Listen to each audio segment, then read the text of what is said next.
So typically when I go to pick up books from the library that I've put on hold, I don't actually remember what they're about. I just put a few on hold at a time based on a running list I have. And generally the assumption is that they are going to be disturbing books because why would I have added it to the list if it were not disturbing? So the book I'm going to be talking about today, I wasn't even quite sure if I did want to talk to you about it because it's not quite the level of disturbing that, I tend to appreciate. So I do remember the reason this one ended up on my list is because it was presented to me as a book about obsession. And I appreciate a book about obsession. So the book I'm talking about today is called Acts of Desperation by Megan Nolan. And so, Acts of Desperation, what desperate thing is she gonna do? So I will tell you, the type of desperation that I'm seeking is more like someone who's so obsessed that they're gonna eat your hair or get a dog that looks like you and name the dog after you, and then when that dog dies they get another dog that looks like you and also name that dog after you. And that is not the type of obsession that we're going to be getting in this book. So I will say this person is thoroughly obsessed, but in a way where they're kind of actually able to pull the person who's the object of their obsession, which means you're playing it at least kind of cool a little bit, or you're keeping all your neuroses so tightly locked inside. And honestly, she does an okay job of that. So let's get started. This book takes place in Dublin, Ireland, and the chapters jump back and forth between the years 2012 to 2018, I believe. And our main character is in her early 20s, and I have only just now realized that our main character is never given a name. So who's to say what else I missed during reading this book? And her romantic interest seems to have such a disregard for her character that it never struck me that he didn't use her name, because he just doesn't seem like he deems her worthy of having a name, I guess. I don't know. So she's our main character, nameless. And the beginning of the book starts with her meeting this man that she becomes obsessed with. His name is Kieran, and they meet in 2012 at an art gallery. And, they lock eyes from across the room. And the way she's describing it is very flowery, she just knew right away. And I will say this character is very dramatic. There's nothing that happens in this book that just happens. She has to really analyze everything and make it a big statement about her inner world and her core and her connection to others. So she can never just go to an art gallery and have a crush on someone. It is definitely a very monumental event, and also mildly cringy because, she's saying they look at each other as if they just, know each other. And so I think he approaches her and is just oh, it's you, which I gotta say, I hope that line wouldn't work on me. It's not working for me right here, right now. And she's the one and only. And she knows that that's not a cool, fun thing to say either. But when someone says, oh, it's you, and they don't know you, they're not giving you that much to work with. So I think their interaction is pretty representative of both of their vibes. So in this initial interaction, he says to her, what do you make of the show? And she says, oh, well, it's just a bunch of things in a certain room, isn't it? It doesn't mean much to me. I come for the drinks. And, she's an alcoholic, let me just tell you. And, not because she comes for the drinks, because we all be going places for the drinks, but no, she will very much detail that she is a hardcore alcoholic. In response to her comment, he says, isn't it our job to try to understand why these objects in this particular room?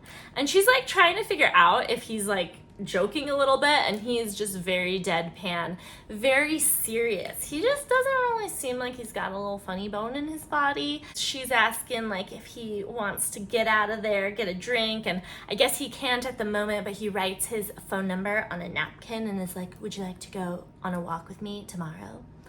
So they make plans to go on a walk. And so I will say I can relate to our main character in a sense, in that, like, I can be a bit of an obsessive gal. Like, I don't know, you gave me one really strong, good look that somehow allowed me to project an entire personality and world onto you. Like, okay, I guess we are getting married if we must. And she's kind of doing the same thing with him. Like, she's already decided, you know, they're in love. They haven't had their first date yet, but this is what's happening. So they have their little walk, and it's fine, but it's not one of those dates where the chemistry is just effortless, and she's continually struck by him being kind of serious. He wears a lot of like kind of dingy clothes with like holes in them, but she just constantly describes that this man is fucking beautiful. And I will tell you, 100% of her interest in him is because he's beautiful. If he looked like someone who wasn't him, nothing about his personality is redeeming at all. I really hate this man. Their first date, you know, they kiss, and they kind of continue to build on it, continue to hang out. It's a little cutesy, but honestly, I don't know. I don't think it's anything to write home about, but she's already fully immersed in her obsession. You know, so things continue along. They see each other a couple times a week, and he just is a solemn guy. Like, so his vibe, you know, she's saying he's constantly just like kind of offended by the world. I guess like when he's walking down the street, sometimes there will be like street children who are kind of making fun of him. So he's Danish, so he kind of has an accent. He's living in Ireland because his dad lives here, and he came out here to help take care of his dad when his dad got sick, although I guess his dad is better now. And so kids will maybe make fun of his accent or his kind of dingy clothing, and he's just like, why are they like this? And he gets really, really wounded, and his wounded moods stick around for a while. And overall, it just seems like a bummer kind of relationship. I'm just not into it. And the first time that he meets her friends, I think one of her friends is having like an art show, and he is such a pissy little bitch. And he's honestly just like straight up rude. He is not trying to make friends with anyone, and he kind of just seems like a complete dick. And she even acknowledges like, okay, what's going on? Why are you being so rude? And he says, these people aren't my friends. Just because you and I sleep together, it doesn't make them my friends. And he was, I guess, really wounded because he thought the art show was bad. So I guess here is a good time as any to give a little trigger warning about SA. I guess maybe the better time would be at the beginning of the video. She kind of brings up, alludes to stuff that has either happened later or earlier on. We're not quite clear yet, but she makes a lot of commentary kind of about her body, her interactions with men. She definitely was promiscuous before Kieran, and so she's kind of talking about how, you know, being a victim as a woman like does not make her special. So we obviously know that something has happened to her, but her viewpoint on rape and consensual sex, you know, it's kind of like, it's a bummer, but there's definitely truth to it too, I think. She says, the act of unwanted sex was not what angered me most, but rather the tedious reminder that men can often do whatever they want and that some of them will. I know it is unfashionable to describe rape as sex, the implication being that rape is a violent rather than a sexual act, but it felt very much like sex to me. From a purely physical point of view, it didn't even feel very different to some of the worst consensual sex I had. Those times where I had immediately realized that I would rather not continue, but did so to be polite, feigning enjoyment to make it end quicker. It would be easier if I could paint a line down the middle of the house and have rape on one side and sex on the other. I have had sex without wanting to many times in my life. It was only once that I protested and was overpowered. The part that's just like, oh gosh, is, you know, realizing like, yeah, the women, like, we are so conditioned to just be polite that like, oh my gosh, you're gonna end up having sex with someone you don't want to have sex with because it's the polite thing to do. I hear you, girl. So yeah, kind of a bummer. We don't know who, what, when, where, why. We'll learn a little bit in a little while. So, you know, maybe a few days after her fight with Kieran, he invites her over, and she's assuming that he's going to break up with her. But instead, he tells her about his ex-girlfriend, Freya. And I guess this was the core-shaking relationship that he had where, he never loved anyone like this, could never imagine loving anyone like this. And she destroyed him, she cheated on him, did terrible things. And since then, he has never really wanted to be close with anyone. So I think he's doing the whole avoidant attachment style type jam where, he sensed that they were getting closer. So he's like, well, obviously, need to sabotage this shit. Let me be a dick to your friends and to you.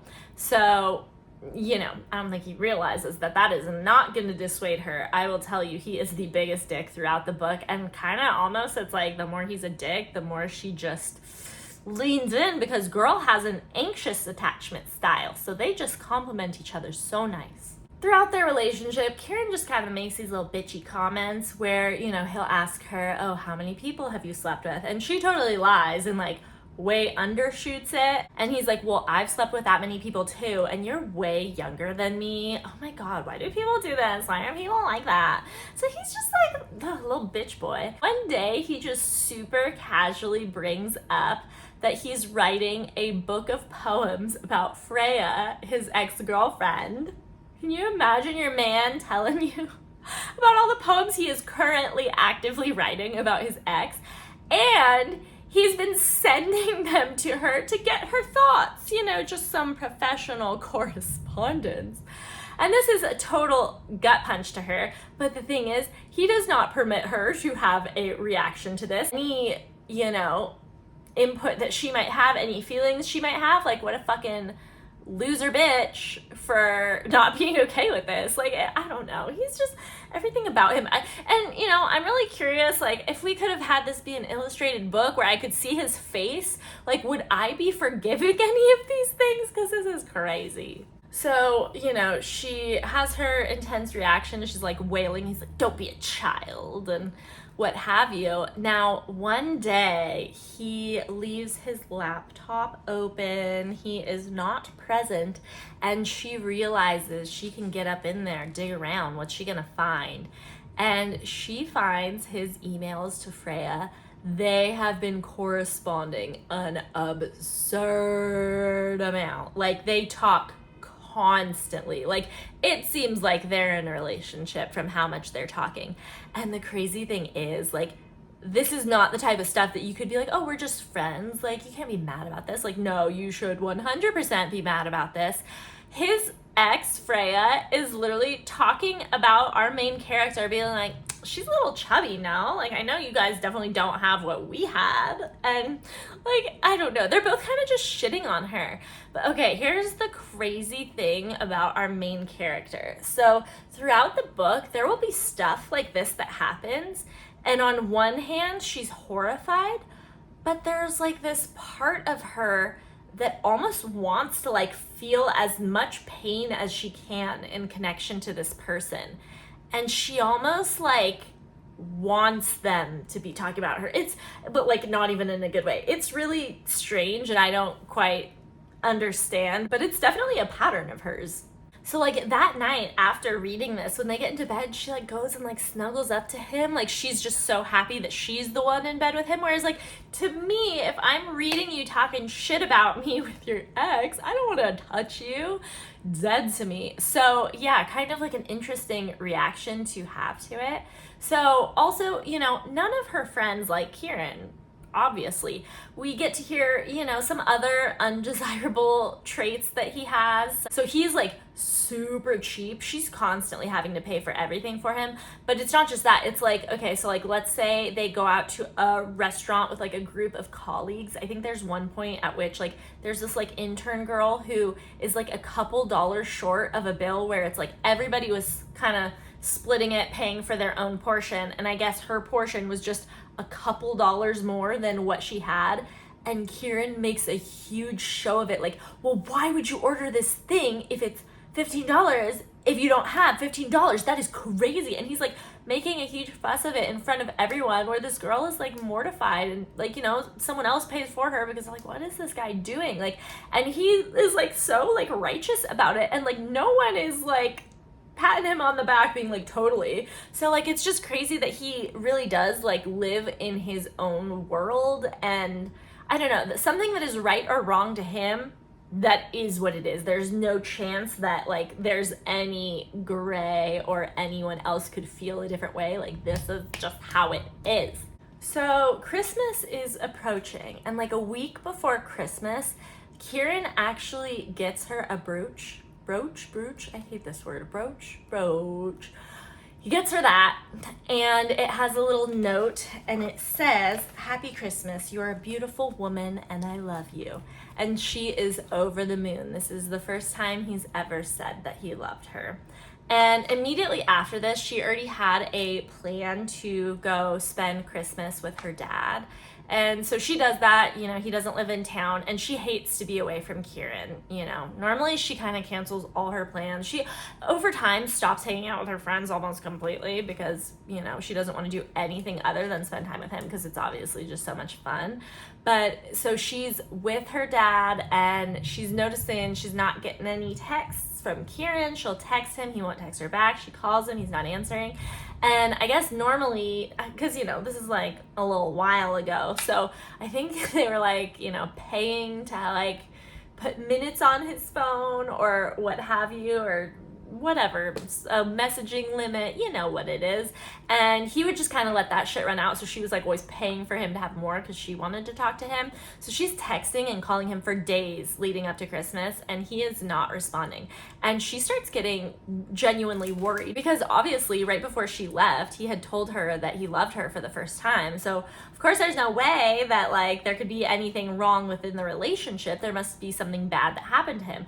So she actually calls his work to be like, hey, did he make it in? And like, yeah, he's even been there that day, and it's been days since he's responded to her. So she's getting quite nervous, and she kind of has a pit in her stomach, like she knows something is wrong, but she's just pretending everything's fine. You know, even on Christmas, she doesn't hear from him, but she texts him like, I love you. And like, but the crazy thing is, like, she goes into panic mode where she's calling him repeatedly back to back to back to back. And like, she in her mind is like, if he just answers, everything will be fine. Like, as if there's no problems in her relationship as long as she can just hear his voice. When she finally gets home, she texts him, lets him know that she's there. He's like, okay, I'll come over and see you tonight. She's like, oh, I can come to you. He's like, no, I'm coming over. So we're already getting the sense like, oh, he doesn't want you to stay. He's just gonna be in and out. I don't know. Is he dumping you? Is that what he's doing? How is he gonna dump you? Nothing's even happened since he gave you the brooch. So he says, I'm not coming in, as soon as he gets to the door. I came here to tell you it's over. I'm leaving now. Boom. Done. That's it. He told you he loved you a week ago. He's over it. And she's like, wait, what? Just come inside. And she does the same thing where if she can just get him inside, there will be nothing wrong with their relationship. And he looks absolutely disgusted by her emotions. I mean, honestly, it is a little pitiful because she is kind of like begging and she's so distraught, which you feel for. But like the desperation for someone who's so horrible to you is like, it is kind of pitiful. And he's just disgusted by her. And she's like, I mean, at least say goodbye to me like you would like a normal person. So he's like, goodbye. I feel bad for her. This is like, I don't know. It feels like kind of intentionally sadistic to tell someone you love them for the first time and then not talk to them for the rest of the week so you could break up with them. That is also very like avoidant attachment type of dude type of thing. And after this, she is heartbroken. Of course, obviously, she just lost a solid dude. So after Kieran dumps her, she is a mess, and she spends hours and hours every single day cyber stalking him and cyber stalking Freya online. And it becomes clear, and I think she knew in her gut, that he got back together with Freya. And just a fun little thing, so when they were together, one time she asked him, she's like, when did you know that you and Freya would break up? And he said, I never did, really. I still don't think of her that way. We had to leave each other, but you never know what's gonna happen later. Life is long. So like, hey girlfriend, really keeping that option open over there. So crazy. So anyways, yeah, she's doing her cyber stalking all the time. And, she has like a file of photos. And anytime she finds a photo of him that isn't in the file, she feels like she's struck gold. But yeah, she just obsesses over this man for a while. But I think the part that is kind of interesting, and not like I want to congratulate her for it, but just kind of like a little bit, is she doesn't text him. Like, she's not messaging him for, quite some time, because I think she knows, like, he was so disgusted with her. Like, she just wants to kind of wallow in the pain. But then there is one day where, we all, you get one pass, right? One day she sends him a text, and this has been a while. She says, "Listening to Bob Dylan, thinking of you, I miss you." And what do you know? He texts her back saying, "I miss you too." Oh, stop. Don't miss her back. Don't miss her back. She knows not to respond to that text, because now that like she's on his radar, and then he misses her back and she doesn't say anything, that's gonna fuck with his stupid little boy brain. And you know what? It does kind of work, because 3 days later he calls her and asks if she wants to meet outside of the museum. So when they meet up, he's like, "I kind of just thought we could start again." Okay, and guess what? 2 weeks after that, they move in together. And this is the first man she's ever lived with. And what a disappointment. What a disappointment it would be to have this man be that type of first. Because can you imagine? This man is not going to be fun to live with. So they actually don't even like really talk about the incident. She's just like, "Is it done?" And he's like, "Yep," like referring to Freya. And that's it. That's it. We don't need to talk about he broke my heart and cheated on me and all this stuff. And so they live together, and she loves being in their little domestic bubble. And this is really when she like stops seeing her friends and stuff. I mean, once in a blue moon, but like her entire life revolves around him, and she takes so much pleasure in the domesticity of it. Loves cooking for him. She'll cook all these like bougie fancy meals that she would never cook for just herself. And she loves cleaning, she loves doing his laundry.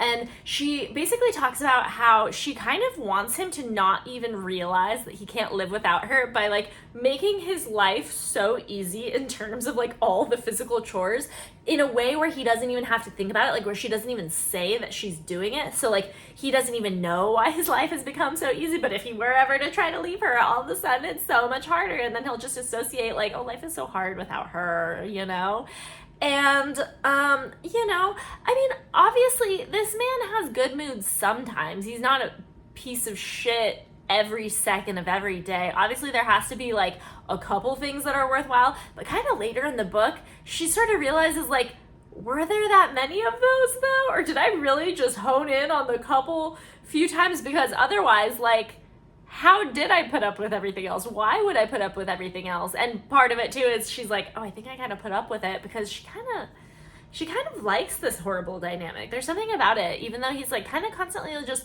insulting her, belittling her. And I mentioned she definitely does have a drinking problem, but with him, she really tries to cut back because he does not like that. Okay.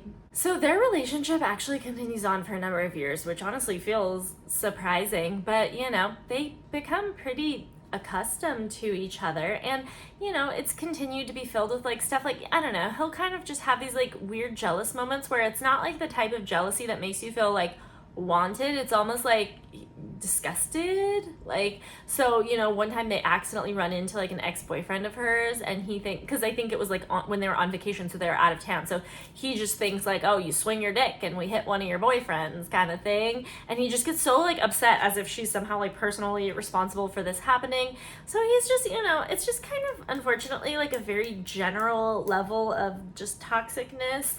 And after a while, she's starting to get bored, which is kind of crazy to her, because she remembers all of the times where she could never have fathomed being able to like get this close to this man. I will say the book also kind of has some of her other issues that she's dealing with.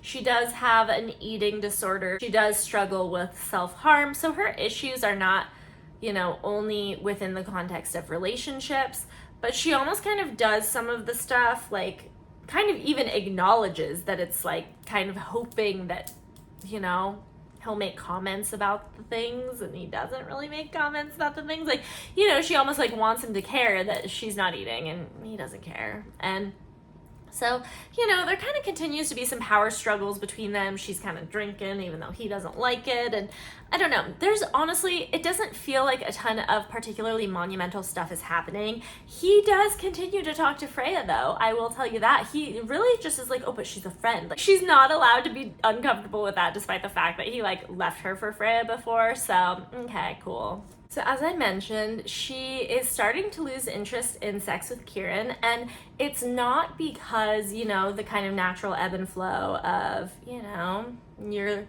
sex drive with your partner. If you've been with them a long time, sometimes the razzle dazzle isn't as razzly dazzly, but no, it's because the disgust that she feels he has for her is more the like neutral, normal level of disgust that like your average Joe man might have for his wife, just in the sense that, she's the old ball and chain.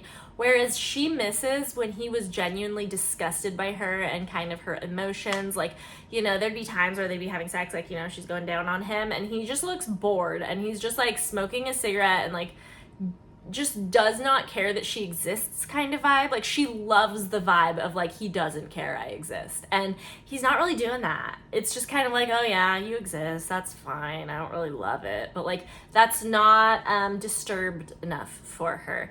And so she kind of starts trying to go out of her way to find stuff to be disturbed by. So she does find a way to get back into his computer so she can continue to read new emails from like over the years of him and Freya.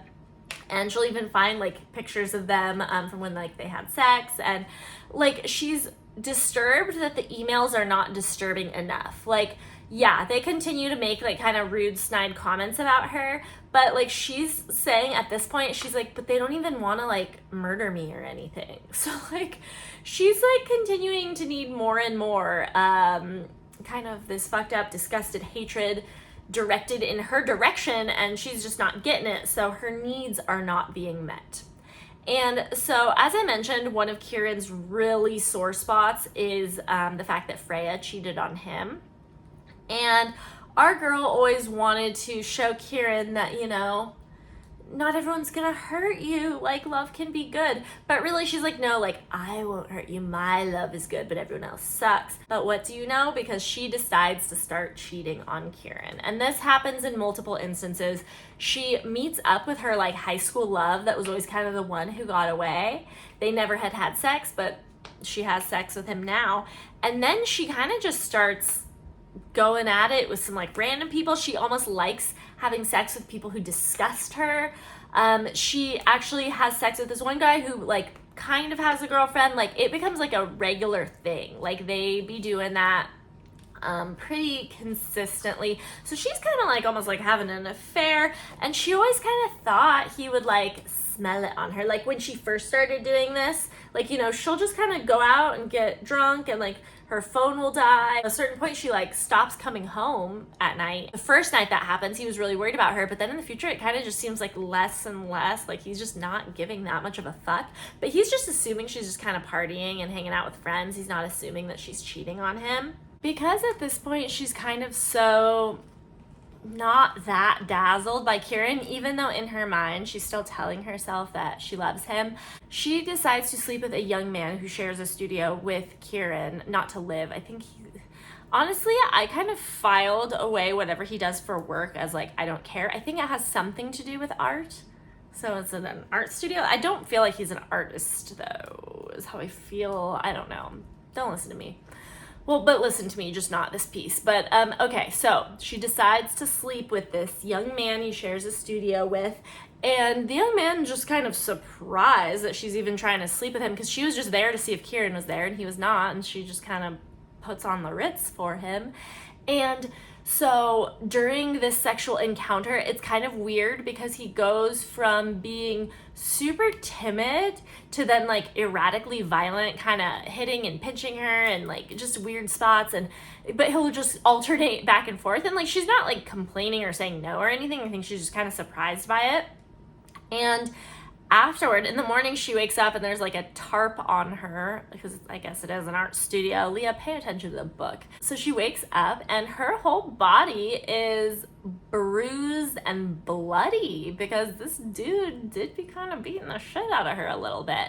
And she goes home and she's worried that Kieran like is gonna be pissed, because obviously she looks very rough. She didn't come home last night.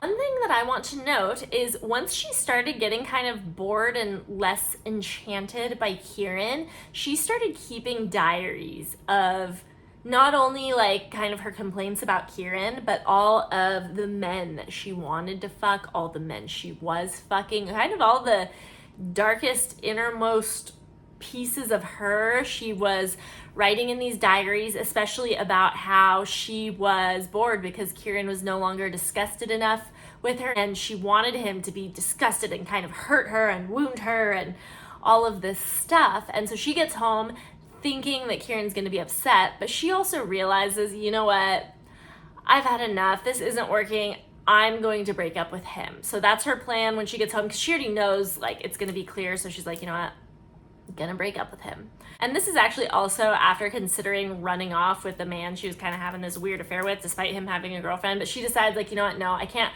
run from one person to someone else because I'm just only running to them to run away from someone, which is like, yeah, that is kind of healthy, and that's like the first healthy thing you've said the whole book. So she gets home and she tells Kieran, she's like, hey, I want to break up. And he's like, you want to break up? And she's like surprised because she thought she would be getting a little bit more of a reaction than that. And he kind of just walks away and like waves his hand for her to follow him. And he takes her into the bedroom, and all of her diaries are lying out, opened, like organized. So he has gone through and he's read everything in the diaries. So he knows everything she has done. And he knows that she is no longer happy because he's not disgusted enough with her. So once she realizes that Kieran knows everything, there's nothing she can really say other than I'm sorry. And she's just kind of saying it multiple times, not in a way where she's like trying to be with him still, but just in a like she feels bad and she's been caught kind of way. And he's like, you didn't tell me you wanted this, like referring to, I don't know, basically kind of being humiliated and degraded by him. And so after he says that, he starts taking his belt off. And then he goes up to her and he kisses her very gently.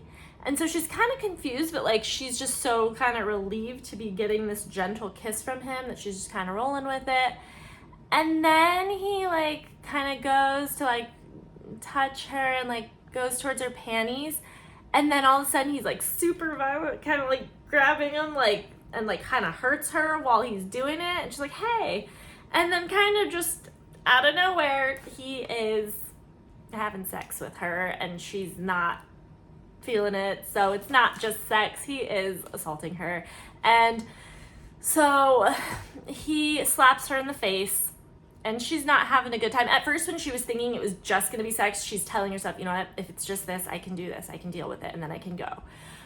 Which, you know, again, still doesn't want to, but will deal with it and is like, I can get through this. But so he slaps her in the face and then she's like crying and he hits her in the face with a closed fist. So he's, you know, increasing the violence, and he's just like, I thought you liked this. And just the whole time he just continues to go, he's just saying, this is what you like, this is what you like. So this is the rape that she was alluding to at the beginning of the story, and it's really unpleasant and not that surprising, unfortunately. This isn't a good guy. We never thought he was a good guy. I mean, he'd never done anything like this. Lots of like, I don't know, kind of weird, confusing, blurred lines, because she's like she doesn't want this, but also like she wrote about wanting this, so it is confusing. But like we know she's not having a good time and she like doesn't actually want it, but it's almost like she wants people to treat her as badly as she feels she deserves to be treated. I think that's what it is. So yeah, this is an unpleasant situation. After this, she actually decides to move to another country and kind of get a fresh start. At one point, she does kind of meet up with someone that was like an old friend that she kind of barely remembers, and he is just like talking about how nice she is and sweet she is and pretty she is, and like she doesn't feel like a nice person, and she doesn't like when like men just kind of project onto her whatever they want her to be rather than who she thinks she actually is. And like, you know, she makes out with this dude because he's kind of expecting it, and then like, you know, when they're back at home, like he's trying to have sex, and this time like she's like actually like, no, I just don't want to. I just don't want to. She thinks he's cringy, she thinks he's annoying, and he just kind of keeps being like, oh, why not? Like he's really gross about it. I like can hear like the baby voice like, come on, come on. Like she'll say no, and then like 30 seconds later he's trying again, and he's like, come on, come on. And so she has sex with this gross loser man, and she doesn't want to, but she like quote unquote agrees. Like, and see, okay, I feel like I'm already like grossed out by myself because I don't think I'm talking about this as delicately as I like want to be.